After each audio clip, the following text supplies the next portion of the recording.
Então tá, meus alunos, já fizemos alguns exemplos ali de anuidades postantecipadas, fiz mais ou menos um de cada. Vocês podem perguntar, tem algum problema que a gente calcule o prazo? Esses problemas não são muito comuns, né? Mas a gente poderia ali usar também a função da calculadora e puxar o N. Nem sempre vai dar muito certo, vai arredondar para cima, não é uma conta exata, é uma conta mais para, digamos, orientação. Mas se vocês têm curiosidade, não é um cálculo que a gente faz com muita frequência. Então, vamos lá. A gente viu, então, anuidades postantecipadas, né? Que são aquelas em que a gente não paga entrada. Então, são essas anuidades aqui, né? A gente achou essa fórmula, olhando isso aqui como PG e tal, e fez isso aqui, que são essas anuidades aqui. Agora, a gente vai ir para as anuidades antecipadas. Então, agora a gente vai olhar, a gente quer achar uma fórmula desse tipo para as anuidades antecipadas. Tá, então vamos supor que o P seja o mesmo, tá? Que o P seja o mesmo. Então, vamos supor que a gente tem o mesmo P, ou seja, o mesmo valor à vista, e a gente queira calcular qual que seria o R com o mesmo número de prestações. Tá? Mesmo número de prestações N, mesmo valor P, mesmo número de prestações N, mesma taxa I. Qual que seria o valor da prestação? Então tá. Então só pensem comigo. Só pensem, não vamos fazer conta nenhuma para saber isso daqui. Olha só.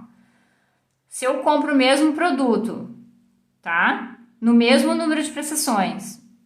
Num caso eu dou entrada, no outro caso eu não dou entrada, qual condição vai ter prestação menor?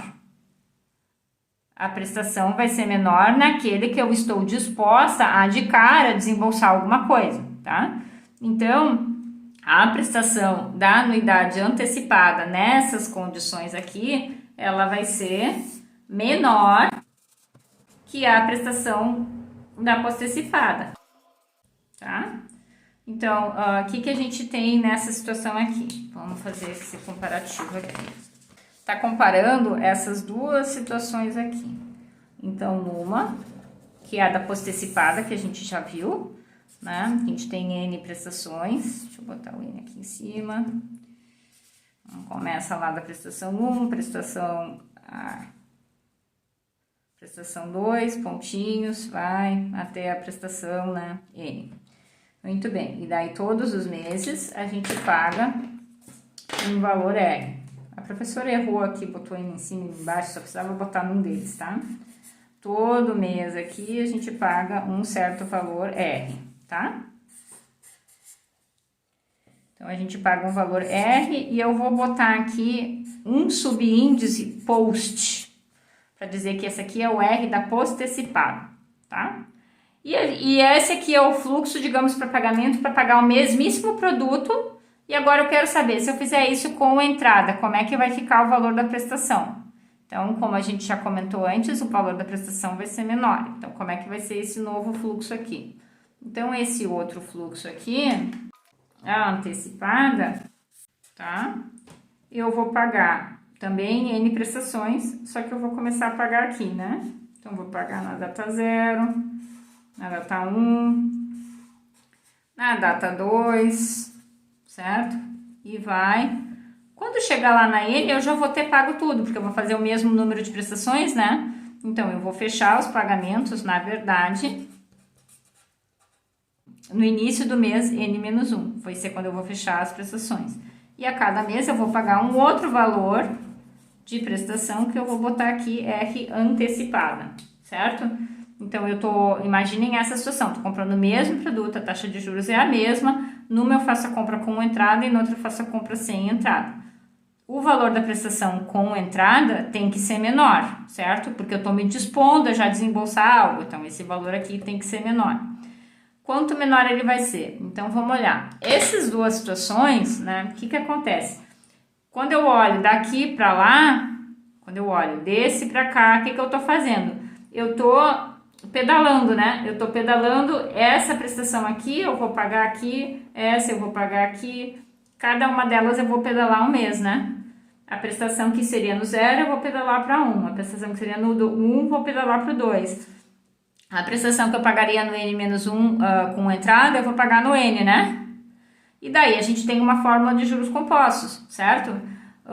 Se eu deixo de pagar R antecipada hoje para pagar um valor R postecipado daqui a um mês, quanto é que vai ser? Então, esse R postecipado, ele vai ser o montante desse valor R antecipado. Então, aqui eu tenho um R antecipado e aqui eu tenho um R postecipado, certo? Esse valor aqui e esse valor aqui, eles não são iguais.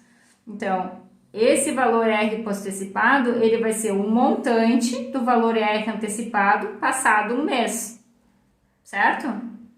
Então, aqui eu posso escrever que R postecipado vai ser o R antecipado vezes 1 mais I, certo? Ou eu posso reescrever isso aqui, a mesma coisa que escrever aqui.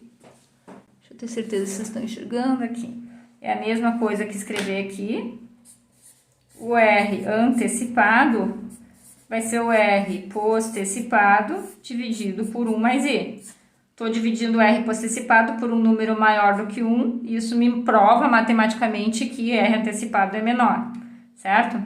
Tá, daí vocês podem pensar, professora, mas se ela fez esse raciocínio para a primeira prestação, para as outras vai funcionar? Sim, porque todos esses valores, eu posso fazer esse raciocínio em todas elas. Aqui eu tenho o mesmo valor R antecipado, certo? Esse valor R antecipado, quando eu olho para o postecipado, eu vou colocar ele aqui no valor postecipado, e a relação vai ser o mesmo. Eu pedalei essa em um mês, pela fórmula de juros compostos, é isso aqui que acontece. Então, essa aqui que é a relação entre um e outro, da R antecipada e da R postecipada, certo? E daí, se eu quiser uma fórmula, né, que nem essa aqui, para as anuidades antecipadas, o que eu vou fazer? Então, essa aqui é a fórmula, porque tudo continua a mesma coisa, né? Então, essa aqui é a fórmula das anuidades postecipadas, né? Então, como é que eu faço para obter uma fórmula das anuidades postecipadas? Eu troco nessa fórmula aqui o R da postecipada por essa expressão aqui. R postecipada é R da antecipada vezes 1 mais I, certo? E se eu fizer essa conta, o que eu vou ter? Então, vocês têm isso aqui e a gente tem aqui a R da postecipada, vou repetir a fórmula, e essa é uma fórmula bem importante que resolve muitos problemas sem fazer conta nenhuma. Quer dizer, multiplicando por 1 mais I, mas enfim. Então, agora eu vou substituir esse R postecipada dessa fórmula por isso aqui. O que vai acontecer? Porque o P é o mesmo, o N é o mesmo, o I é o mesmo número de prestações é tudo igual, só muda isso aqui. Então, eu vou ter que P vai ser igual a R da antecipada vezes 1 mais I, certo? E multiplica pela mesmíssima coisa de sempre. 1 mais I na N menos 1 dividido por I vezes 1 mais I na N. E daí, o que vai acontecer aqui? Então, aqui eu tenho esse termo aqui, que é 1 mais I na 1, né? E aqui eu tenho 1 mais I na N. Daí, olhando lá para aquelas regras que a gente tem de exponenciais, então, eu posso dividir. Se eu dividir esse por 1 mais I, eu cancelo esse, né? Se eu dividir o numerador por 1 mais I, eu cancelo esse. Se eu dividir 1 mais I na N por 1 mais I, o que vai acontecer? Vai baixar 1 aqui do expoente. Então, eu chego na fórmula das anuidades antecipadas, que vai ser então aqui, vou deixar R antes aqui para ficar assim, e em cima aqui não muda, eu só cancelo esse termo. Então, vai ficar 1 mais I na N menos 1, e embaixo vai ficar I sobre 1 mais I na N menos 1. Simples assim. Combinado? É só isso. Então, essa aqui é das anuidades antecipadas. E na calculadora, o que muda? Na calculadora, muda o beguinho no visor, certo? A gente coloca o beguinho no visor e tudo segue como antes. Combinado? E essa é a forma das anuidades antecipadas. E agora a gente vai fazer alguns problemas sobre anuidades antecipadas.